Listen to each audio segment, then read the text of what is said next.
European allies are changing their approach to arming Ukraine in order to provide the defense forces with sufficient resources. For example, partners are moving to financing Ukrainian state contracts with Ukrainian manufacturers who have problems with money. According to the Wall Street Journal, this concerns the production of various equipment and weapons, including long-range missiles and drones capable of striking Russian territory. Kiev advises its allies on which companies to work with and what weapons to buy. Then the Europeans independently check the manufacturers.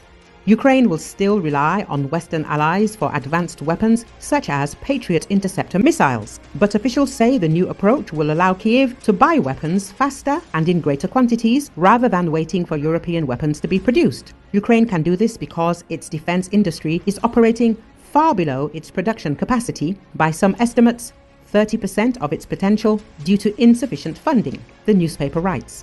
Proponents of the new approach say that Ukrainian defense companies not only produce more and faster, but are also able to adapt to the ever-changing needs of the front. It also strengthens Ukraine's military-industrial complex for the future. The new approach has already been dubbed the Danish model, since Copenhagen was the first to order weapons for the Ukrainian armed forces from Ukraine. Norway, Sweden, and Lithuania have already provided funding, and other countries have expressed interest in joining. Germany has also adopted a similar approach, while the Netherlands is simultaneously concluding contracts directly with Ukrainian companies. Denmark developed its approach because it, like many allies, has already transferred nearly all of its weapons to Kyiv, officials say. The group also includes the Netherlands, Sweden, Norway, and the Baltic states. The model is part of a broader effort by Nordic and Baltic states. The model is part of a broader effort by Nordic and Baltic countries to consolidate cooperation in support of Ukraine. It comes after France, Germany, and other major countries failed to unite the continent around a coherent plan. And as Europe braces for a Trump administration that could reduce US involvement on the continent, the Wall Street Journal explains, Ukraine has a well-developed arms-making capability and is developing technologies to meet its needs faster than foreign companies can, said Eric Ciaramella, a senior fellow in the Russia and Eurasia program at the Carnegie Endowment. Ukraine was the heart of the Soviet defense industrial base, so they have a lot of know-how when it comes to producing complex systems, he said. He's also convinced that such an approach will help ensure Ukraine's long-term self-sufficiency. Many arms manufacturers say they can increase capacity if they have more production contracts. However, in wartime conditions, there is a ban on arms exports. Although the Ukrainian armed forces are the only client of this sector, Ukraine has limited resources to purchase weapons. The Minister of Strategic Industries of Ukraine, Alexander Kamyshin, said that $6 billion will be spent on this year.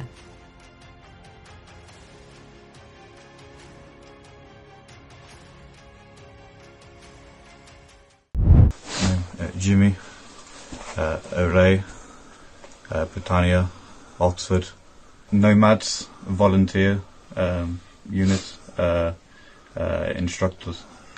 British Army. I learn for 1 year and I stay for 4 years. So still Array, I was helping on the polygon. Just simple skills, how to shoot, how to walk, patrol, maybe evacuation. It's 30 minutes outside Kharkiv. They keep getting prisoners come in, so it gets bigger and bigger and bigger all the time. Maybe 400 or 500 every 3 weeks. New people come to the training place where I was. 30 people every 3 weeks. I think we have Cossacks and MRAPs, but no tanks, no infantry fighting vehicle. Commander, take my shit and tell me to come. Take a passport, everything, my telephone, and say, Machina, давай. I don't want to be here. The Russian military have captured a British national fighting alongside Ukrainian troops in Russia's partially occupied Kursk region, state news agency TASS reported Monday, citing unidentified sources in law enforcement.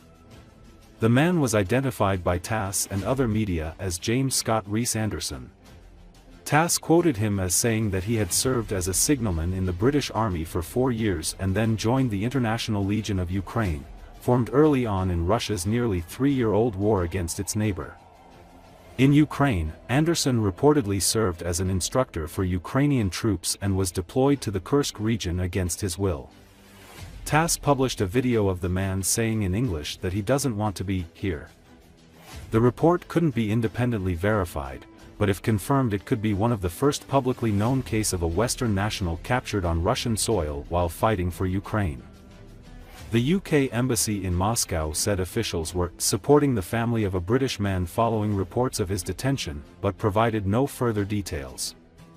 The Russian Defense Ministry did not immediately respond to requests for comment.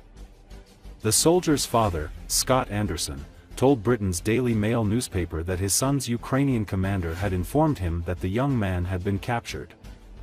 Scott Anderson said his son had served in the British military for 4 years, then briefly worked as a police custody officer before going to Ukraine to fight. He said he tried to convince his son not to join the Ukrainian military, and now he fears for his safety. "I'm hoping he'll be used as a bargaining chip, but my son told me they torture their prisoners and I'm so frightened he'll be tortured," he told the newspaper. The UK Foreign Office said it was supporting the family of a British man following reports of his detention. The International Legion for Defense of Ukraine was created at the request of Ukrainian President Volodymyr Zelensky shortly after Russia's full-scale invasion in February 2022. The Legion is a unit of Ukraine's ground forces that consists mostly of foreign volunteers. Apart from the Legion, Ukraine recruits foreigners to other units of its army, filling squads, companies, or even battalions. Early on in the war, Ukraine's authorities said over 20,000 people from 52 countries came to Ukraine to help it defend itself against Russia's aggression. Ever since, the numbers of foreign fighters in the ranks of the Ukrainian military have been classified. Overnight, Russian forces fired multiple drones at Ukraine, according to Ukrainian officials. Dozens of Iranian-made Shahid drones flew at and through the city of Zaporizhia in the southeast, according to regional head Ivan Fedorov. Drone explosions and falling debris damaged several residential houses in the city, injuring a 13-year-old. Footage of the aftermath of the attack posted by Fedorov showed heavily wrecked houses with windows blown out and roofs pierced. In the capital, Kiev, debris of intercepted drones fell in the city's Darnitsky district, but no one was harmed, the regional administration said on Monday morning. In the Mykolaiv region in the south of the country, the drones targeted energy infrastructure overnight, causing a temporary power disruption, regional head Vitaly Kim said. Kim said energy providers have already restored power to the majority of consumers, and repair works are ongoing, adding that there were no casualties. On Monday morning, the Russian military attacked the city center of Kharkiv, Ukraine's second-largest city in the northeast, injuring at least 19 people, according to Mayor Ihor Terekov. Terekov said the attack on a densely populated residential area was carried out by a modified S-400 missile, which hit courtyards surrounded by multi-story buildings. Outbuildings and vehicles caught fire.